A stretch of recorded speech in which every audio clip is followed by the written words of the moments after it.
everyone. I am Luke Milkey, the host of Lions Rising podcast, where we have 5-minute interviews on practical, tactical insights for raising up spiritual warriors. Today, we are here with Kevin McCarroll from Deer River, Minnesota. So, Kevin, how do you share the gospel in your work environment? Because we're there to be employees. We can't just go around sharing the gospel continuously, you get fired. So how do you do that balance of sharing the gospel, but also doing your job as an employee? Great question. Thanks for having me here, Luke. And I guess to start out with this question, I think it's really one that we struggle with. And I think the reason is because we're so focused on the gospel itself. And what I have found is in the workplace, we need to focus on the people. Because the gospel ultimately is really about the people. You're not really there, obviously you're there to share the gospel, but it's not just about sharing the gospel, it's about saving their soul. And I think if we approach it in that way, what we'll find is that you want to care for that person before you share the gospel, at least in the work environment. Because what I have found is, if I just approach this person and start talking about Jesus Christ, usually I'm going to get rejected. But if I go ahead and really just try to become a part of this person's work life, become a part of their life at work, become a friend of theirs, then I find that they'll open up to the deeper conversations and you can share the gospel. And so I guess to give you some examples of how that would work is generally just kind of in a work environment, try to look for opportunities to help a person out.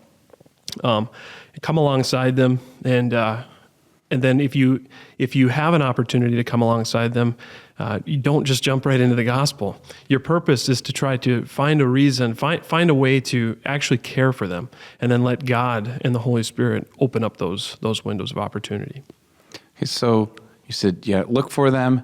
How do you develop that relationship at work, though? Because there's a lot of places where you see them at work, and that's it. You don't see them outside of work. Right. How do you build that relationship with someone who you're working, rubbing shoulders with every day, but you're doing a job at the same time? How do you build that? Yeah, sure. Well, I think for me, I work in an industrial environment, and a lot of times we're doing similar tasks, but we're not always doing the same task. And so one of the things that I've always tried to do is just, if I see a person doing another task and it's not really my area of expertise, or it's really not my work area, I'll still jump in and give that person a hand. And usually that will open up some more opportunities to talk to them. Also, I just think the lunchroom or wherever you're going to have some common association. If you say a word of prayer before you're eating your lunch, sometimes that is enough to open up a conversation. But generally, because you're trying to build a relationship, it's just the way that you speak in the lunchroom. I can't tell you, when you work around a handful of guys working 12-hour shifts, days and nights, the amount of things that come out just in that lunchroom, and just always being prayed up. When I go into the work environment, I try to pray before I get there. God, just open my heart and my mind to the souls of these men. Don't just look at them as people who I'm stuck working with to make a paycheck, but as souls who are really eternal and somebody that I can have an effect on today. And obviously that doesn't apply to every workforce, but I think each individual workforce or workplace is going to have windows of opportunities. And if you're praying for those opportunities, I think that God is going to open up doors, open up opportunities for you to share. So, cool. So, if we're in a lunchroom, and you can tell someone's just having a bad day or a bad week, or they've had a bad whatever it is, mm-hmm. How do you approach them and connect with them?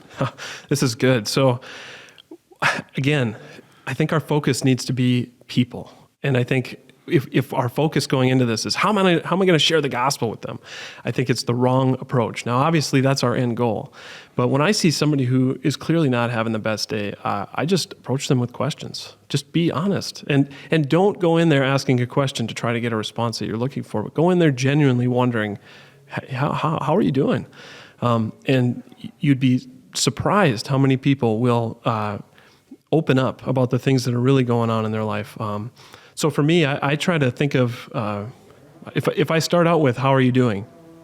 A lot of times you don't even have to really ask anything else. But sometimes people are a little more closed up than that. And so what I would say is just prepare yourself with becoming a conversationalist a little bit more. I think that we live in a digital world today, as you are well aware. And I think we need to work on honing our ability to talk to people. And really the only trick you need to know is how to ask a good question and just keep those conversations going by asking them. If you let people talk, they'll tell you a lot of who they are and what they're really thinking.